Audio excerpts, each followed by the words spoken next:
All right, are you ready to go, Walker? Yeah, I am. All right, here we go.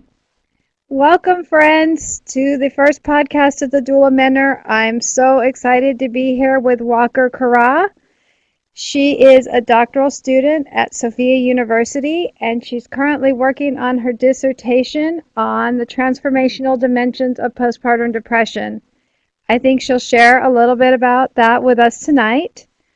She's a contributor for Science and Sensibility, Giving Birth with Confidence, and The Midwife's Connection. She's working on co-authoring a book on PTSD following childbirth with Kathleen Kendall Tackett. And I believe that she's also on the American Psychological Association's Trauma Division. That's it. Awesome. And then I I'm Jamie Bodley. I am a doula and counselor in training. I am the person behind the doula mentor. So, and just a brief background, the doula mentor was created because I didn't feel like doulas had that safe space to share our frustration, our joy, all the challenges that go with our work. And we didn't have the opportunity for that continuing education that's so important and vital. So I created the space. It's just started in hopes of providing some of those things to doulas, and I'm looking forward to 2013 when we're going to expand what we have to offer. So welcome, and we're glad you're here with us. Hi everybody. Uh, this is Walker, and I just wanted to take a minute and thank Jamie, who reached out, and not only has she started this amazing space for doulas, but she's also been very active in the doula community and mental health community, and reached out and asked me to come in and have this conversation. So I should tell you, she did a lovely job on my intro, and trying to think, probably the way I would start is by telling everybody a little bit about my experience as a doula. I had my child, my first child, in Seattle. I was just telling Jamie, actually. And I had a doula, wonderful birth doula. Uh, and I was also at the time a mental health practitioner and working with children and families. And I had my son and unfortunately had a traumatic birth. I had also had a history of depression myself. Um, and, even though I was a mental health practitioner, I really didn't realize what was happening when I experienced postpartum depression. And neither did anyone around me. So that experience was indeed transformational. I got very sick, unfortunately, and almost lost my life. Um, but with the help of, I eventually got in contact with good care providers there in Seattle, and had my dearest friend in the world come stay with me, and my husband kind of powering through it. I got healthy and knew immediately that I wanted to do something in the field of birth and mental health. That was 12 years ago. Uh, we then relocated back to Los Angeles, where I am now. I took the DONA training. Um, I had my daughter, and I had my daughter while I was under treatment for depression through the wonderful staff at UCLA and a just renegade maverick OBGYN who got me through, and I fortunately did not have postpartum with my daughter. Shortly thereafter, I went and did the birth doula training. And one of the things that I've shared with Jamie is that I looked at the agenda for the donor training and saw that there was nothing on the agenda about mental health. And so I asked the trainer if I could bring something in on that last day, and she said yes. And so I scrounged some notes together at the last minute and uh, got PSI's phone number and wrote it down and brought it and shared it. And a couple of the other doulas in training there commented that they were happy to have the information. So then I proceeded with my doula practice here in Los Angeles. Um, and being a doula in Los Angeles is a very unique experience. And I was very much involved and happy to do so. But I soon saw, in fact, right away, that there was a lack of information in the doula community about mental health. So I started basically going out and getting my own education and attending conferences and reading and teaching myself the latest data, etc. Um,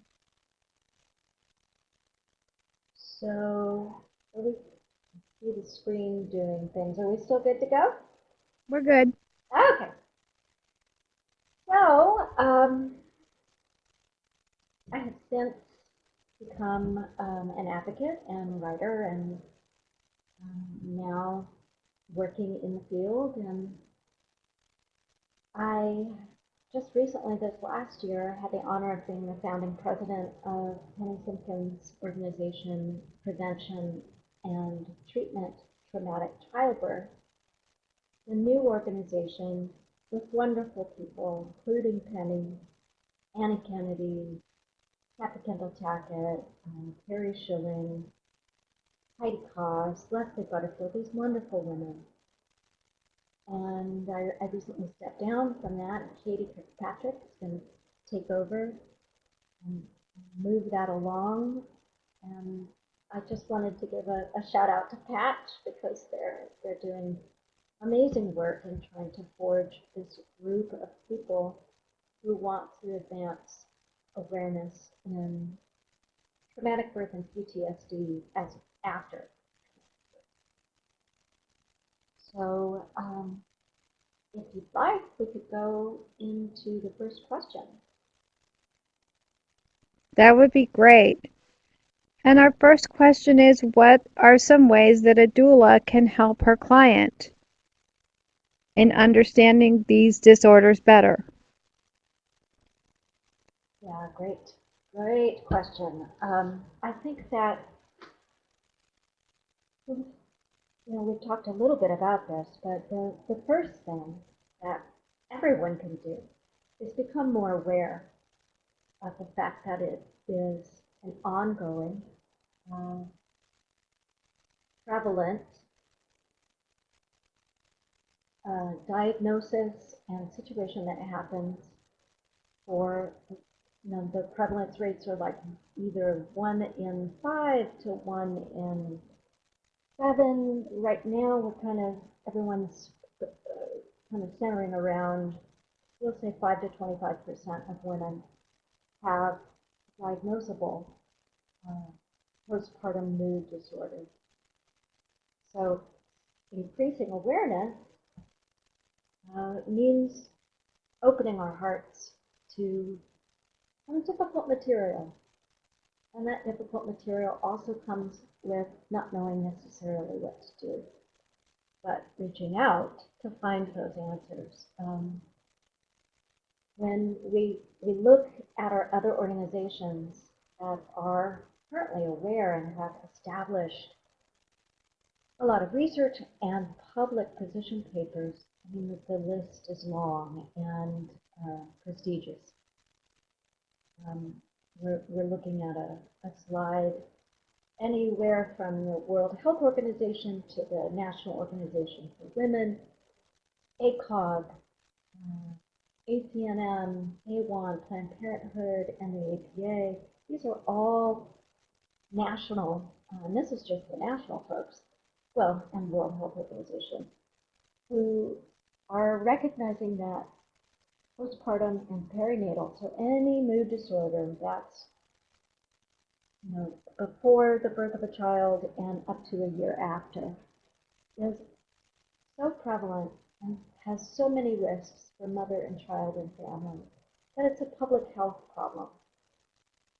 And all of these organizations have gone so far as to say, we are going to start working towards addressing that problem. And so for doulas, I really believe that one of the best things you can do is to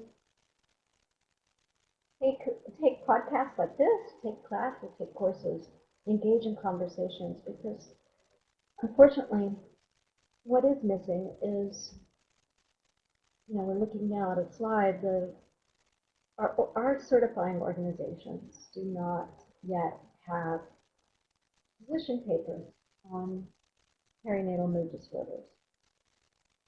So for me, what that means is that the folks who are training us, the folks who have worked so long and hard to advocate for a woman's right for informed choices in birth, they've done so much to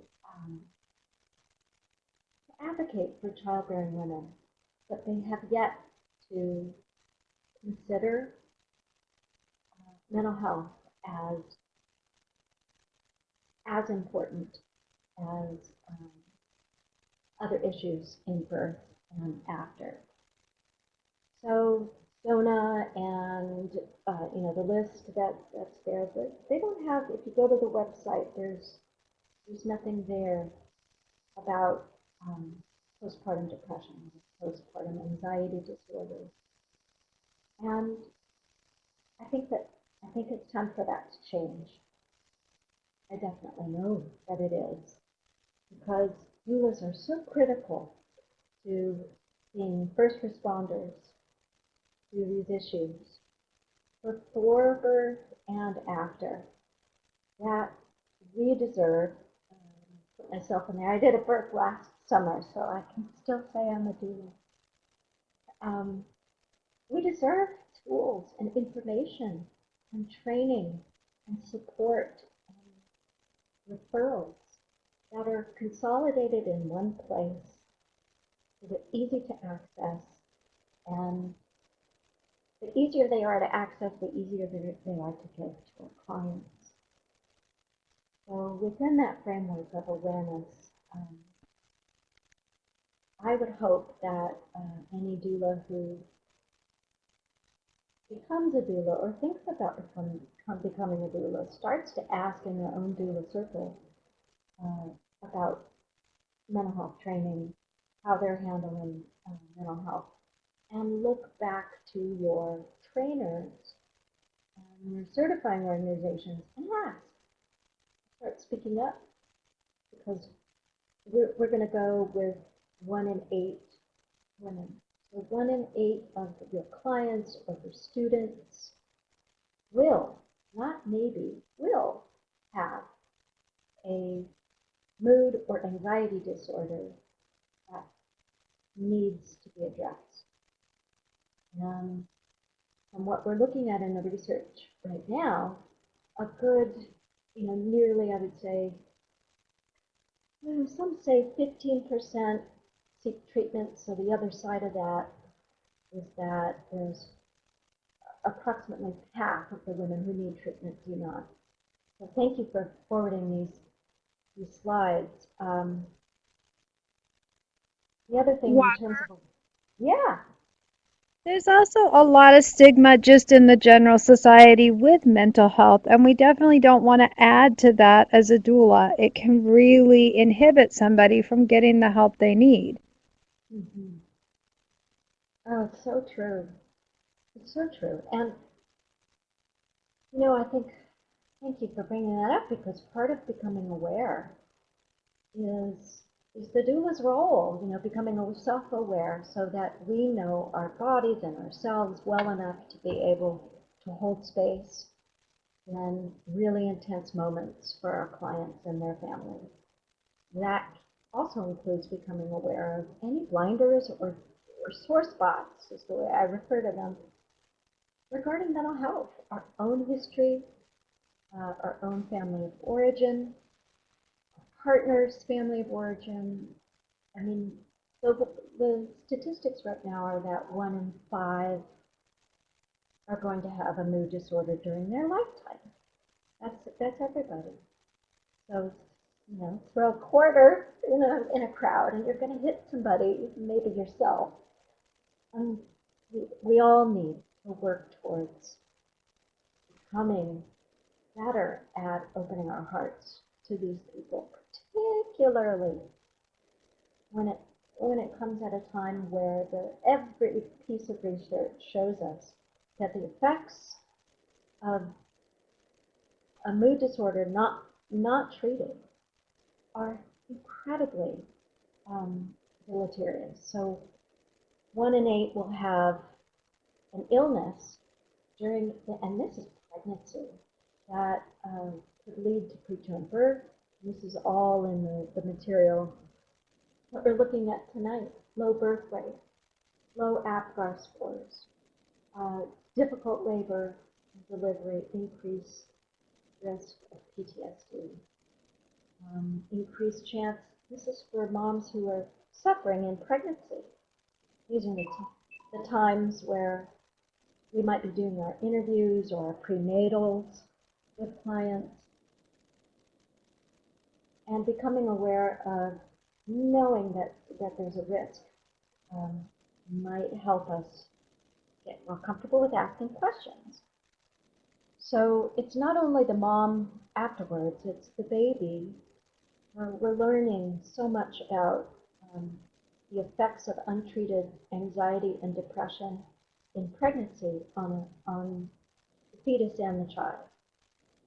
Increased agitation with anxiety, jittery infants up to 6 months, increased breastfeeding difficulties, learning and attention disorders later in childhood, um, the difficulties that a woman has going into facing a birth certainly don't need to be burdened even more so with untreated depression or anxiety disorders. And And those you are can just imagine if you already feel some anxiety or you already feel some of that depression, a newborn who's agitated or doesn't sleep well or is jittery or is really fussy or doesn't breastfeed well is going to add to those feelings. And that's going to be even more difficult to work with. mm-hmm. And more difficult for us to know how to help afterwards. And if we're not sensitized and familiar with this material and able to ask questions, um, then we're going to struggle too. And that energy will not be necessarily helpful. I've mentioned to Jamie that in my own research right now, I've interviewed many women, and these are all women who self-identify as having had postpartum depression. And unfortunately, they've also reported that for those who had doulas, the doulas did not address, screen, assess, discuss, bring up anything about depression or anxiety, and neither did their childbirth education classes. And that's very disturbing to me because it's so often where a client turns for that safety, that support. The mothering the mother, if you will, is also learning how to mother her mental health. We've come very far with our ability to do so. in labor and delivery and in lactation, but we've yet to figure out that we need to do that with our mental health. And I often talk about this example in the things that I do, the advocacy that I do, that we have no problem as doulas getting in there, we're no problem. Blood and amniotic fluid, sure, bring it, throw up in the thing. We don't mind. We don't mind. We're aware that it might happen, and we're open to it. So much so that we can help our moms and their partners be less stressed about those things. We help with lactation. We're right there with the first latch. With consent, we're even perhaps engaged with a partner, our client's body. We're intimately involved with the physiology and emotions surrounding birth, yet we have no training that tells us how to look at a woman's mental health. And our certifying organizations need to do a better job, need to help us know how to ask questions and where to refer. So, Especially since those stakes are so high for mom and baby. oh yes, I mean, I think in the one of the slides that I shared, um, just some difficult things. Yes, thank you. Anxiety. Um, there's a lot of new data that high levels of cortisol across the placenta and have long-term effects noted long after birth. We're talking studies on people who are 14, 15, whose moms had anxiety in pregnancy, are having learning difficulties and higher levels of stress in their biology, their APA axis, etc. And then the next slide, we talk about how, oh my goodness, the stakes are so high. All you need to do is look at this first sentence. Suicide is the leading cause of death for women during the first year after childbirth. And I've done a lot of reporting on the research that's out right now about suicide in pregnancy and after. The statistics for the United States are very frightening. Internationally, they're even worse. So suicide is a leading cause of death for women in that first year after childbirth. Depression, the second most common cause of hospitalization for women, all women in the U.S. First being childbirth. So when we know that in the U.S. alone, nearly 5 to 25% of new mothers are in this area, where if they don't get help, they may suffer hospitalization, suicide, ideation, attempts. We are beginning to know that with prevention and awareness, these situations are highly preventable, highly treatable. And for the doula, what that means is, I can't speak for all doulas. I certainly don't want to, but from my experience, I think what we could do is know our resources and know our referrals.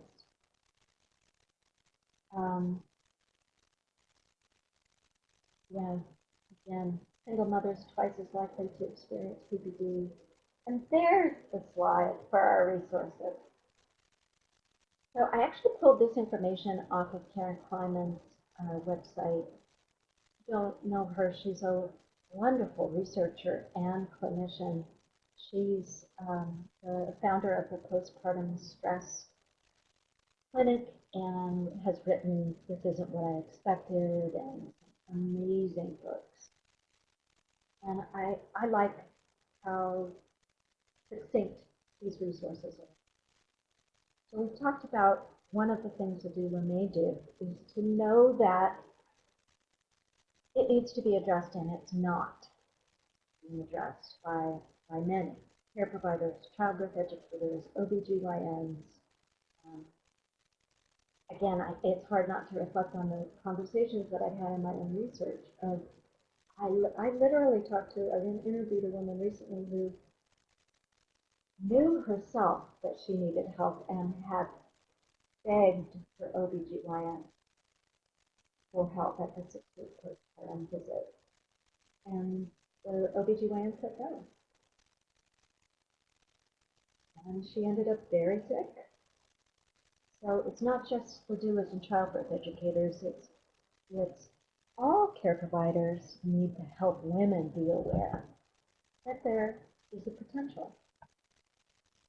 So what I did when I was practicing is, as a doula, I would put packets together from my prenatals, and even in my interviews, when I would go and be screened, I would leave information for moms.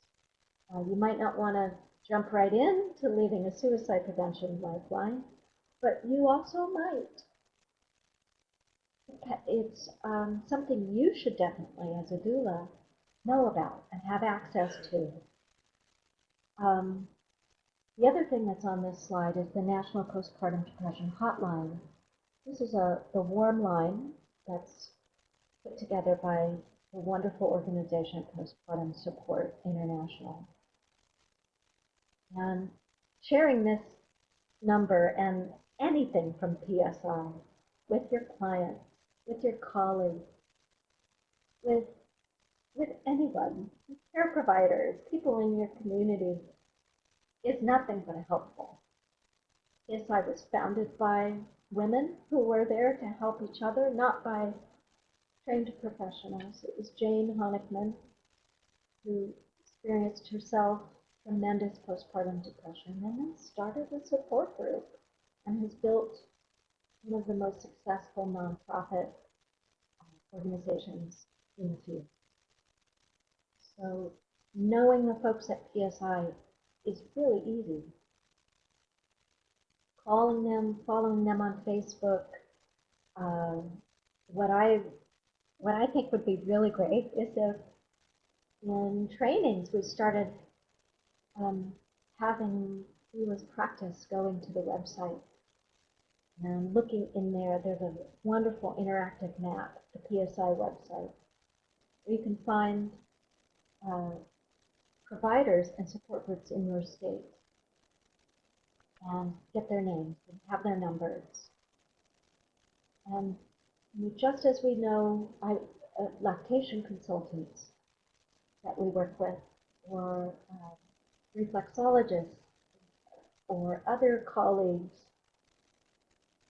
in our doula practice that we refer to and we give a number to, we should also have that information about local and immediate help for the women in our practice who have a mood disorder. Right, and I think Doug has a picture from our local PSI of what their handouts look like. And these go to most of the childbirth education classes done by the hospitals. And they also go out in the discharge packets from the hospitals. Oh, how did you get that to happen? That's Linda Meyer and Diane Sanford. Oh, and there's one more. It's a group that did a really fantastic job of putting it all together, and they've just been talking and talking and talking to all the groups here. We have a pretty awesome group. Yeah, yeah. And so how is it to go to hang with the PSI people or to refer that and look at this lovely flyer? Oh, it's wonderful. See now this, you know, probably 90% of the hospitals do not share something in a discharge packet that is like this. and God knows they're not screaming. And um, this is wonderful.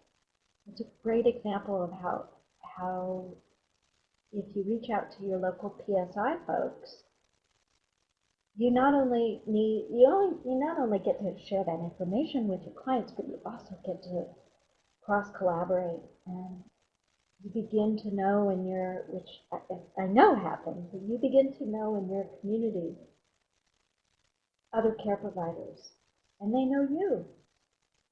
So the second half of my doula career, I focused solely on working with women who had a history of trauma or mood disorder. And I was referred to by OBGYNs and psychiatrists who worked with women, and then they knew that here's a doula who has some training in it, and that collaboration not only worked well for us, but it most importantly it worked for the moms and their partners to have that team approach. That was a highlight of my career.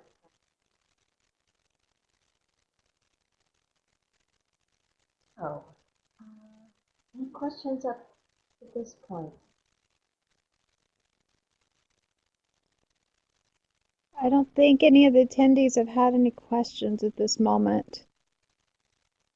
I think Doug is uploading. We also have a handout that's available through our Health and Human Resources department that is free. And we just had a question come in. Oh, great. Hang on just a second.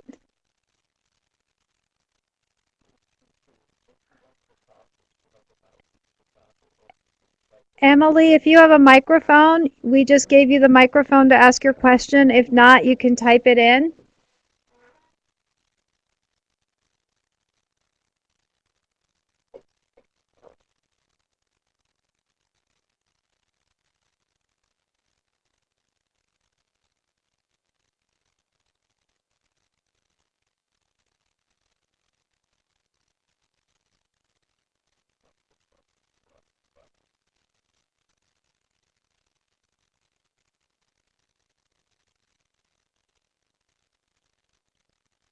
Emily, we're not hearing you, so if you want to type your question in, I'll be happy to ask it for you.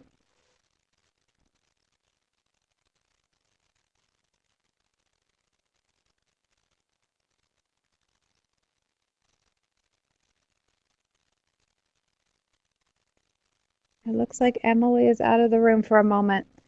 Hopefully she'll come back. Yeah, I hope so. Summer. Um, well, I think that if you'd like to, we could move on to the next question. What do you think? I think that'd be great. And the next question I had for you is, and this is a big one, are antidepressants safe during pregnancy and breastfeeding? Yes, it's a big question. Um, I think I've thought a lot about this, and you and I, Jamie, have discussed this thoroughly. Um, I would say that, as with any medication has benefits and risks, and that for a doula who has a client who says, "Are my meds safe?" the best thing that we can do is connect them with a source who knows, because we don't. We're not experts in that field, uh, nor should we try to be. So when those kinds of questions came up in my doula practice, I would work with the mom, the family, whoever I was working with, to go through Otis. And Otis is a very accessible, free organization that is dedicated to providing childbearing women and lactating women with information about the safety and or risks of any sort of environmental or pharmaceutical agent. They are amazing. Um, you know, a little backstory: one of the very first clinics to do this kind of work was in Canada, the Mother Risk program at the Sick Infants Hospital, and years, I'm talking 30 years of data looking at, in other countries they've got national birth registries, so they're able to track this data with such refinement. Uh, Finally, in the United States, uh, this kind of work in looking at the effects of medication on a fetus and breastfeeding took hold. And a lot of you are probably familiar with Thomas Hale's work at Infant Risk. And now Otis, in the last 5 to 10 years, has really done an amazing job with outreach. Um, you can go to otispregnancy.org and download fact sheets for your clients, find out things before you speak to your client. I was telling a story last night, but I've had many clients ask me about, we're not even serious medication, but hair dye. Uh, it's kind of in the culture right now to be very concerned about what one takes when you're pregnant and postpartum for breastfeeding. Constant conversations back and forth.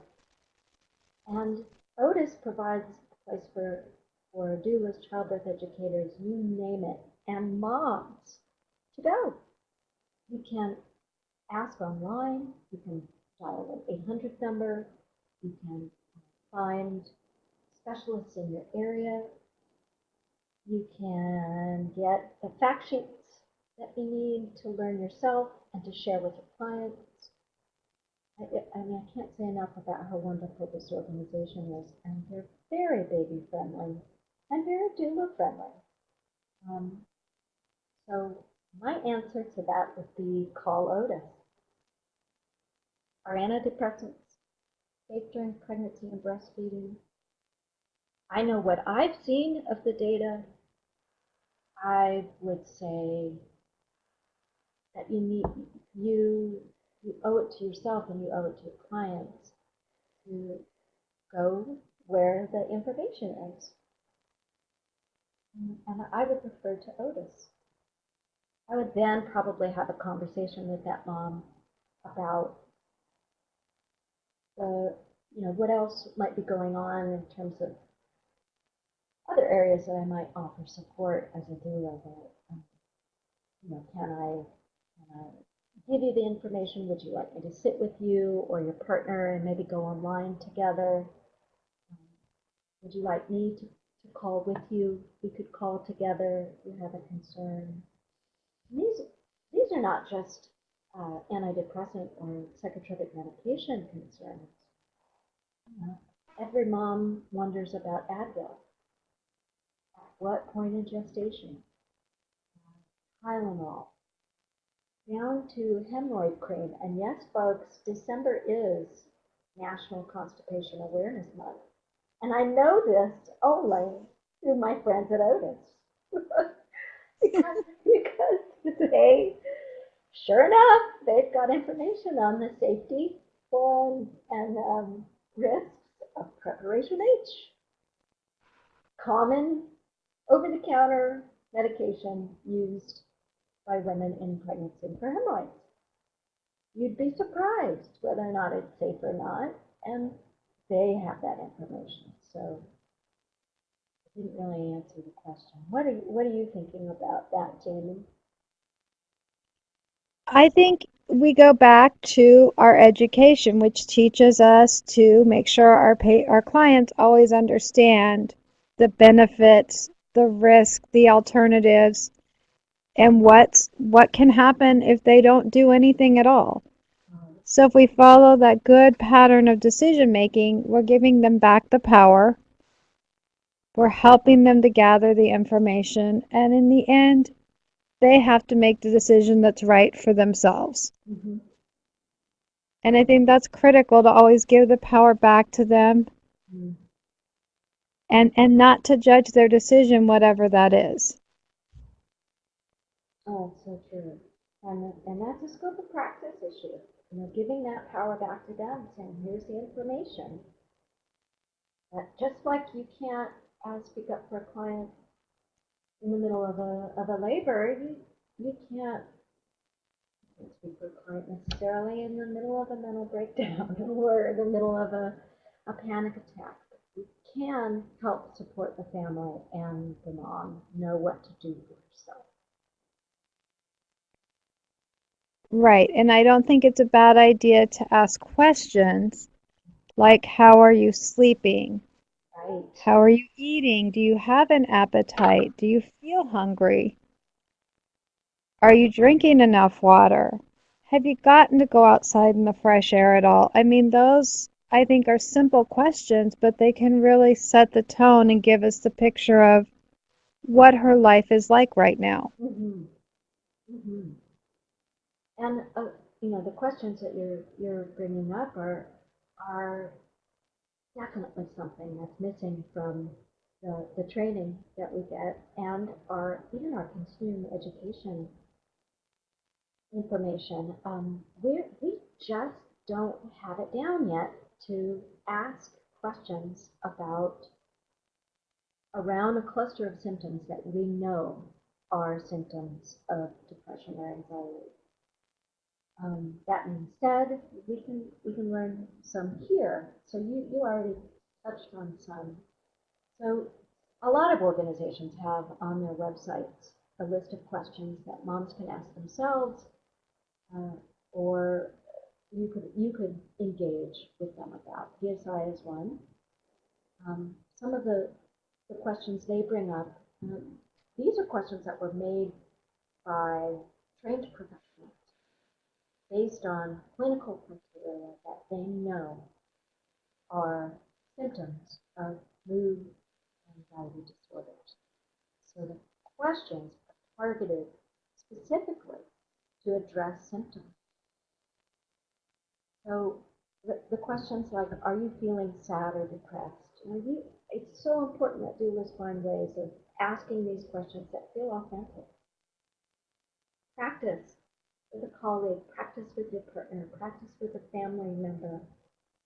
Um, in the PowerPoint and the information that we have here, there's a more of a list, and I think a future podcast might be even practicing screening each other, um, or asking questions that target difficult areas. So you could imagine finding a way during pregnancy, in your prenatals, and after. Mom, how are you feeling? Are, are you feeling that you're more irritable? Are you feeling really angry with those around you? And there's a couple different ways you can do this. You can say, okay, I'm getting ready to ask you some questions about postpartum depression.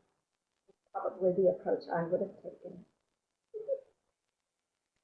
But I told clients going in, look, I know this stuff, and I'm not going to let you out of my clutches until I make sure you are okay. So prepare, know ahead of time before you hire me that I'm going to ask you after several times about how you're doing emotionally, because I would never want to leave a mom without resources. So questions. Questions about how they're enjoying their life. Usually, postpartum depression is so visible that and you just know when you're a doula. And Jamie, I know you've had similar experience when you know something is going on. Ways to get in or to talk about, if you're at your postpartum visit, how How's your appetite? Has it changed since the baby came? You just, so, and then you start to, there's a red flag. I really haven't been eating that much, I guess, because I'm breastfeeding so much, I just don't have time. Now, do you immediately drop what you're doing and call 911? No. You start to put these pieces together for her. You might move on to another question. How sleep is a big one, guys, and it's so hard to figure out because they have newborns. So it's also one of the hugest symptoms for both anxiety and depression. So asking about sleep is, I think, kind of easy because it's a topic most new parents are familiar with, and they're fine talking about the fact that they're up with the baby. You could probe a little further. So when you normally would feel sleepy in the evening, are you feeling tired? Or do you feel like you can ever really go to sleep, or are you pretty much on 24/7? Feeling agitated? Are you feeling you just can't sit still? I'm even noticing with you right now, client. Oh, you seem so restless. Is there anything that we could talk about in terms of have you been feeling really restless? You can't sit still. Oh yeah. Actually, I put the baby down and I get the sense that I have to do something. This is not rocket science. This is caring about someone and hearing them, hearing their body language, hearing what they don't talk about, observing their body, their affect. Many times women with postpartum depression have what's called a flat affect, and means that their faces are very dull for things. They don't want to feel that way, but they're very flat, and their energy is very lethargic, guarded, and slow to move. Their speech might even be slower than usual. So you feel it when you're with your client. The task is to ask questions and continue to say, well, how are your thoughts? Are you having any trouble with crazy thoughts that you never thought you'd have?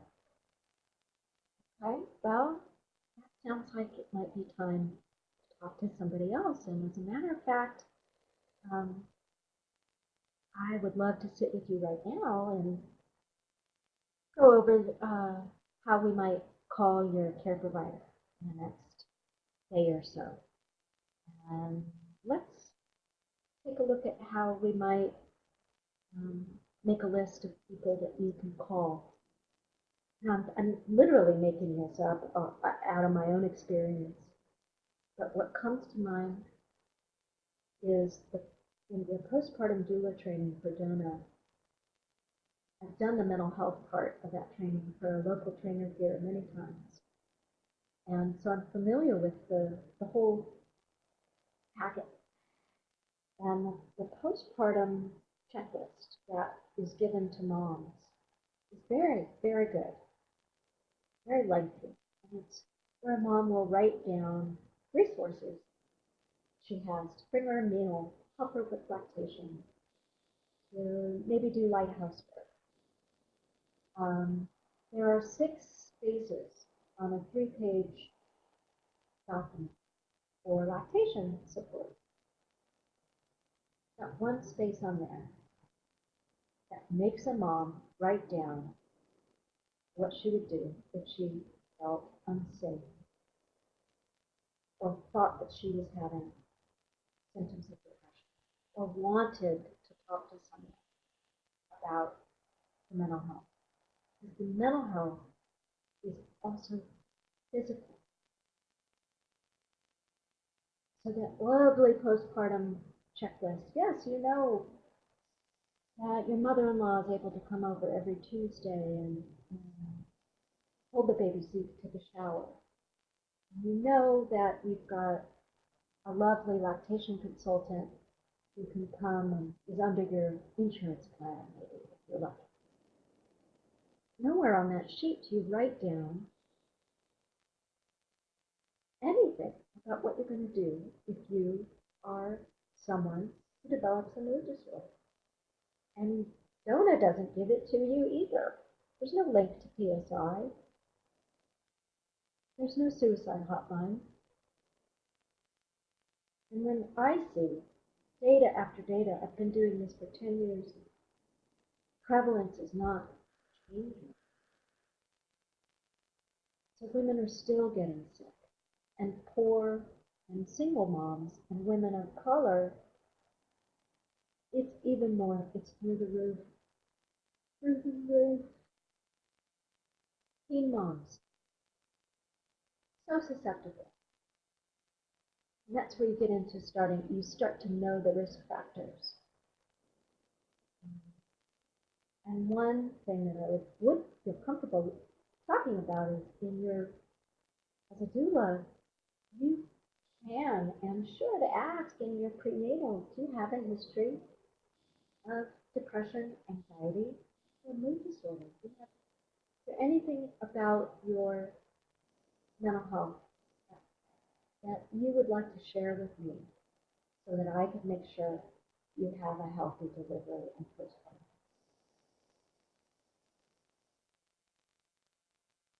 But we don't. And even asking it, you can end up with a client that has a mood disorder they haven't disclosed.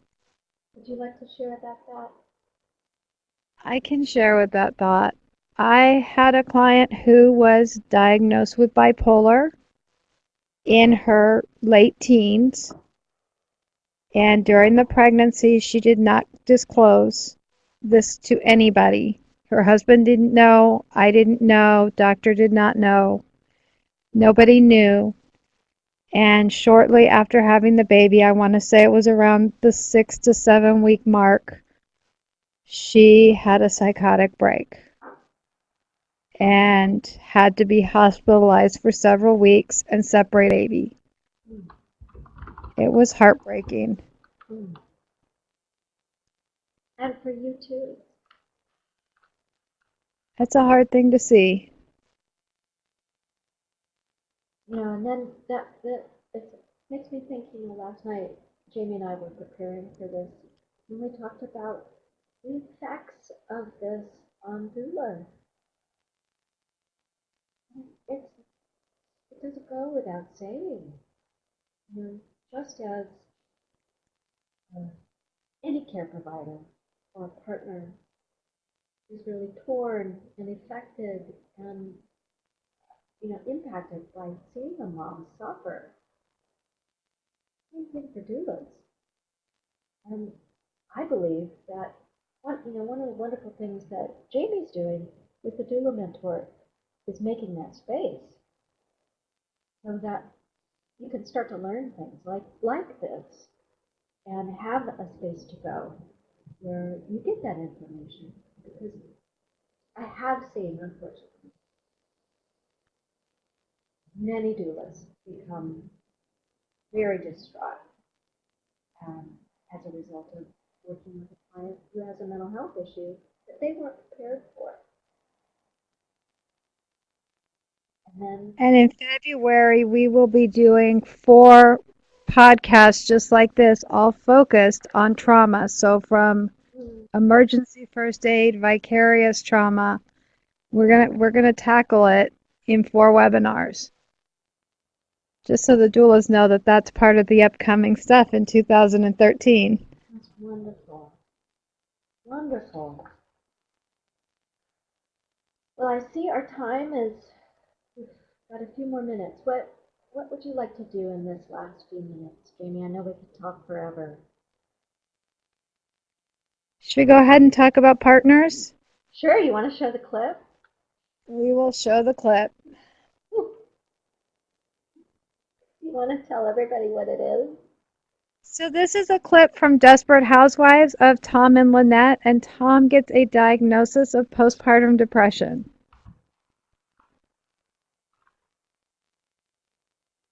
Hopefully this is going to work.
Hmm.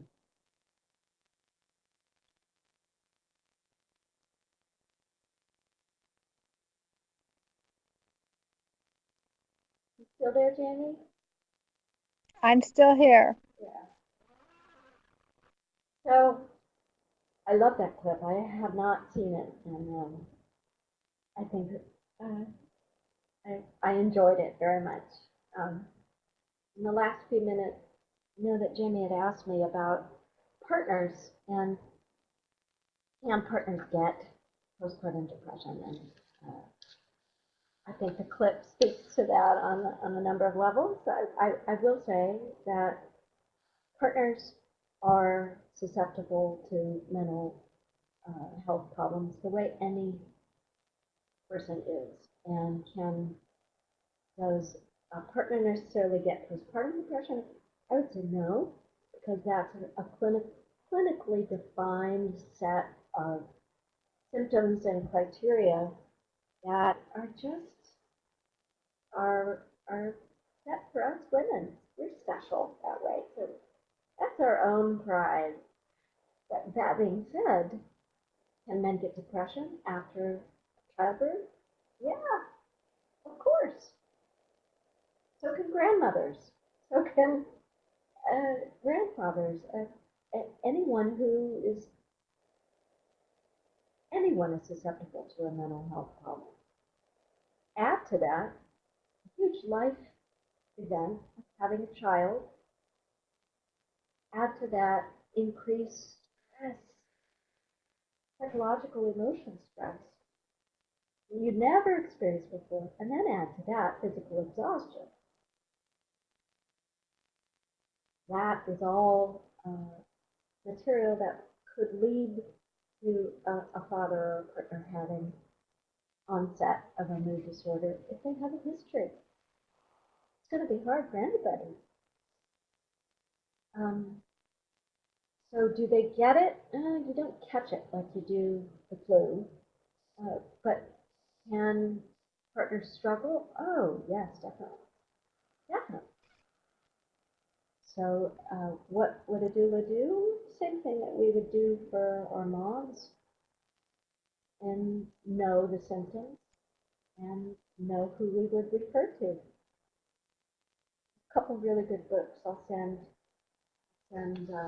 links. One of them is Karen Kleinman's The Postpartum Husband. Not only talks about postpartum depression for women, but gives partners some tips as to how to help her and also how to help themselves stay healthy and strong. Hi, Emily. I see you.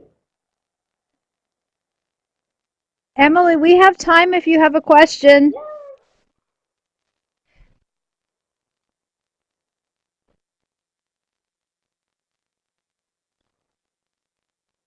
Manipulation. Oh, I don't know if she's still on. Is Emily still on? Hey!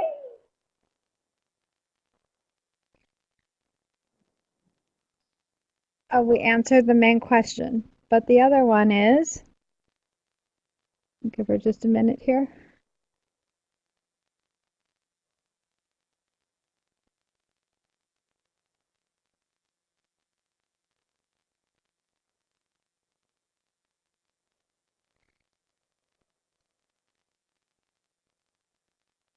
Is, let's see, when is treatment most successful as far as when PPD is diagnosed? Mm.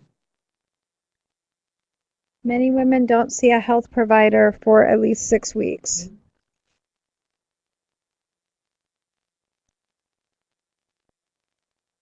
And then she says, I assume the sooner the better. Right. So let's say the question one more time so that you have it. Um, So she's asking, when is treatment most successful as far as when PPD is diagnosed? Many women don't see a health provider for 6 weeks. I assume the sooner the better. yes. Yes. Great question, Emily. And um, let's start briefly with the first part. When is treatment most successful? As far as onset, well, the earlier the better. So we're actually starting to understand that a great deal of postpartum depression started in pregnancy. So prevention um, is the best form of treatment. So helping a mom know that she's at risk based on her family history or her, however that profile lays out, that's the beginning of treatment. In terms of treatment after, they do know that not getting treatment past 4 or 5 months means the longer, in other words, the longer you wait, the longer you don't have treatment, the longer it is to recover. And so one thing that's starting to happen is making me think, let me see her question. Uh, Before I get to the published test part, Emily, pediatricians play a crucial role here because most moms, it's been shown that most moms, regardless of their own care and health insurance, most moms make it to that 2 week baby check.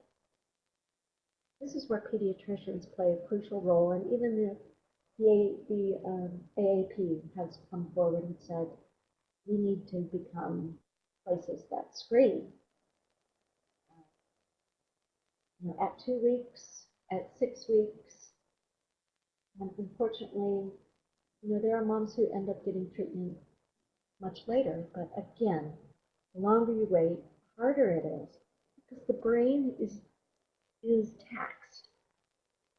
It's like with a diabetic, you need more insulin uh, based on how long you've waited to adjust your blood sugar. Hopefully, you won't get to that earthquake line where you're in full shock. But I think that's a fair analogy to mental health. You survive, you survive, you survive just at a minimum, and the brain is so taxed that eventually it can reach critical mass. The sooner the better, yes.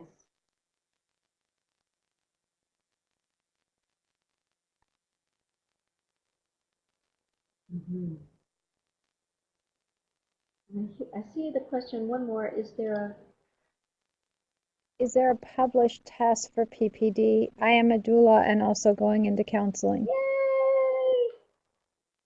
Yeah, there is. And Emily, I know that Jamie can provide a link to it, and it's yay!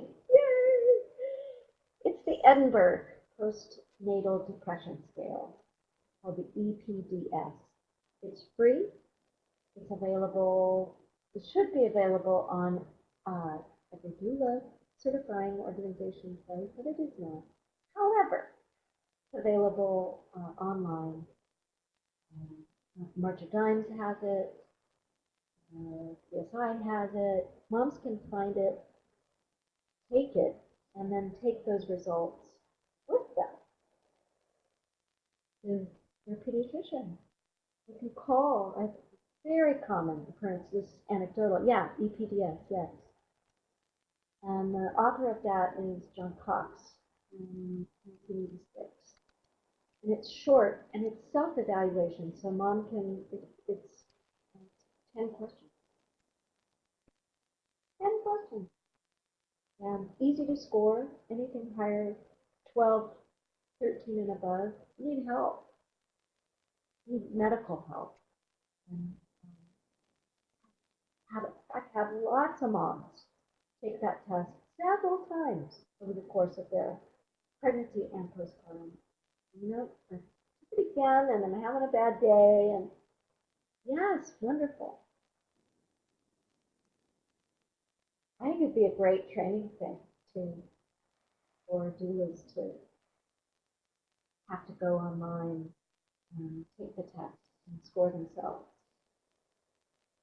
That being said, know, Emily, that the EPDS is the probably because it's free, but also because it's been the most tested. It is very valid.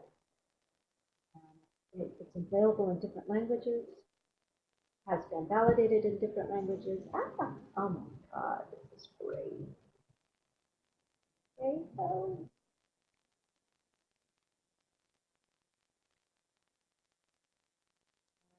it's a good one. And when you're talking to her, just remind her that she's supposed to be looking back over the past 7 days because the day you're on could be good or bad. Mm-hmm. Mm-hmm.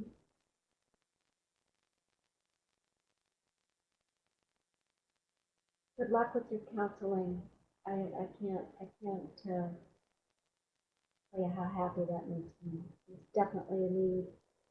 Um, don't hesitate to find me and ask me questions, and we'll be happy to talk to you about it.